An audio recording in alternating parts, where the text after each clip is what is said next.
Thjeshta konkretisht pasi ka qenë edhe debat publik, do të punë edhe kolegja paraprake. Çumshti vita për me ditë qytetar, pasi se ka pas protesta, ka pas reagime publike. Çumshti vita specifikisht, a është zgjedh vajpame si përbërës në të apo jo? Është pa asnjë fije dyshimi tash. Se ne i trajtojmë objektet e kontrollit. Objektet tona të kontrollit kanë aprovim për aktivitetet qumshtit. Dhe pa fije dyshimi tashmë, sepse fillimisht çfarë ka ndodhur, është që nuk ka qenë kontestuese fare as nga ata që kanë përdorur vaj palme në produkte në produkte atë paskeditë paskeditë se ke qenë edhe mbrana aty. E ke ditë ke qenë edhe mbrana, s'ke pas drejt me hi ku është ushtru. Nuk ke pas drejt me hi kur bëhet kontroll zyrtar. Ajo ka qenë pengesë e kontrollit zyrtar. Nuk lejohet. Dhe tash, për te fije dyshimit, më lejohet të informoj qytetarët e Kosovës, qumshtoria vita është konstatuar në disa mostra që përmban, ka plasu në treg, produkte të cilat janë marketuar, tregtuar si qumsht, por në esencë përmbajnë vaj palme dhe në rastet e tjera edhe qumsht plorë. Pra, kjo është e tëra. Sa i përket çështjeve tjera, ju lutem. Qumshtoria vita prodhon disa produkte. Qumshti vita. A ka pasur vaj palme apo jo, sepse kjo ka qenë temë diskutimi në media. Ajo tash ka qenë temë e diskutimit të juj. Raporti i konstaton, janë 4 mostra, po 5, që po të konstatojnë, edhe ti tash po më thumë mu, nëse dikush bën shkelje 10 herë, ako mos i që nëse bën veç një herë shkelje, më duket pa pak shkelës. Kjo nuk ka logjikti. Ju lutem, lype konfirmimin, komunikimi zyrtar dhe individual i AU-vit, se ato produkte fillimisht do të vendosen monitorim.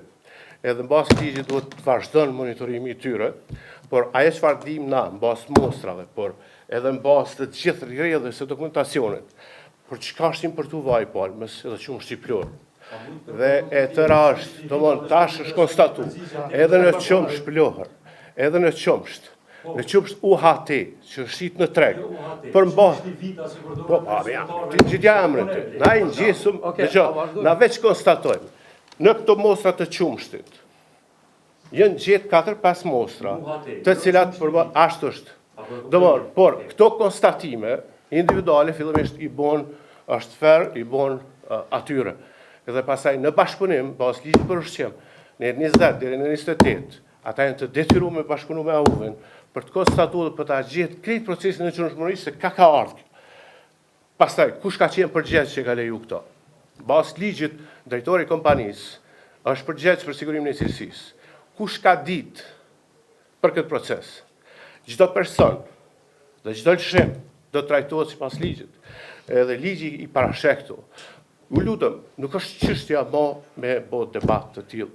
Çështja është se si të korrigjohen këto probleme, është konstatuar për te dyshimit të bazuar që në qumshtorën vita, abrazen apo si çdo që quhet, është përdorur në mënyrë të vazhdueshme në disa mostra të konstatuara vaj palmës, por në mostrat e tjera edhe qumshti plor. Po pyetje tjetër? A ka tjetër? M'fal, a bën veç më të bëjmë debat, se ju treguam fillim. Apo vazhdojmë koleg. Po për çem gazetar për të kallëzoj. A bën këtu na veç kolegun e Evropa. A bën veç pa. Qumshti vita konkretisht. Qumshti vita. Zoti ministër, ju thatë që produktet në shkelje kritike do të largohen nga tregu. A ka ndonjë produkt specifik që ka më largu nga tregu në bazë të analizave që i prezantuat edhe a janë kontrolluar të gjitha qumshtoret në bazë të analizave? Këtu saktësisht shkallën e kritikës janë nivelin e kategorizimit të riskut dhe nivelin e shkeljes do ta bëna ky ka qenë vendimi që sot e kam shu. Edhe pastaj rast për rast produkt për produkt, do t'i konstatoj ato shkelje kritike, dhe aty ka pas shkelje të rënda, ligji parashet që duhet tërhiqen nga tregu.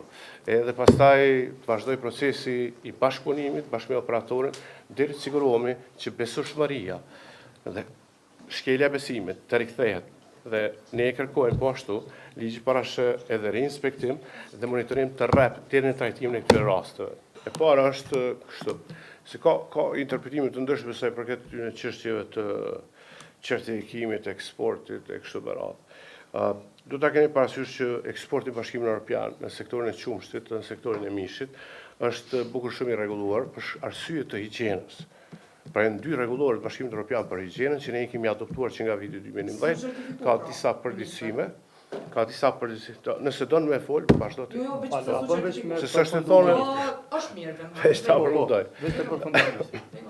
Ka dy rregullore sa për këtë kësaj çështje dhe njëra nga ato është mungesa e kontrollit zyrtar, domethënë forcimi i kontrollit zyrtar.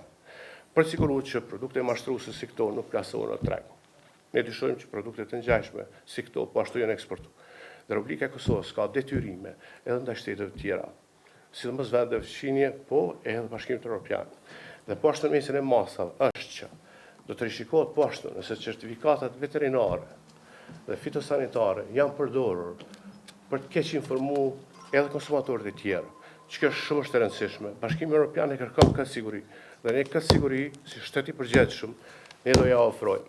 Sa i përket çështjes së akreditimit të mostrave, unë besoj që mund të flas drejtori i AUV-it edhe drejtori i laboratorit, ndërkohë që sa i përket udhëzimit administrativ, shikoj, sektori i qumshtit është bukur mirë rregulluar.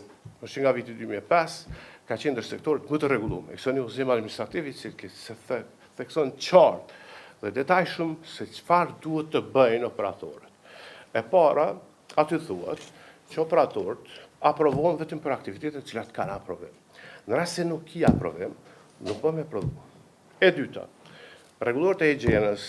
E treta është rregulloria për autorizim aprovimin e operatorët biznesit për ushqim. Kërkon që para se me plasuni produkt në treg dhe përbërës, ai duhet i nështrohet verifikimit vizitave, duhet vizitohet dhe të aprovohet nga AUV për sistemin e gjurmëshmërisë, sistemin e përdisuar të hasapit, shkoj vaj palmës, qumshti plur, nuk i ka rreziqe të njëjta sikur qumshti. Hapat dhe pikat e kontrollit kanë të ndryshme. Ai duhet të përditësohet. Tjetra është e rëndësishme që pajisjet dhe ndarja funksionale dhe fizike të bëhen, që produktet e lëndet e para, një hap para dhe një hap prapa të identifikohen sakt, dhe këtu kemi identifikuar po ashtu, edhe problemi me gjurmëshmërinë. Shumë pak për kompanive kanë qenë në gjendje na japin informacionet siç kërkohet mbi bazën e ligjit. S'kan sisteme të zhvilluara. Dhe në fund, ne ju kemi kërkuar të gjitha kompanive në proporcionale, kohë dhe afat, që t'i regjistrojnë produktet e tyre, që t'i deklarojnë. Ka qenë 15 qershor, është ty edhe një herë me një korrekt. Lutëm, se këto duhet të regjistrohet. Ne kemi qenë shumë të kujdesshëm që t'jemi proporcional ndaj sektorit tonë, konsideruar që ka rëndësi edhe për fermerët. Por, ju lutëm, do me ekson një moment se sa shteti mund jetë i durueshëm, për shkak se kemi detyrime ndaj sigurisë së ushqimit edhe konsumatorit. Kjo është e të rëndë.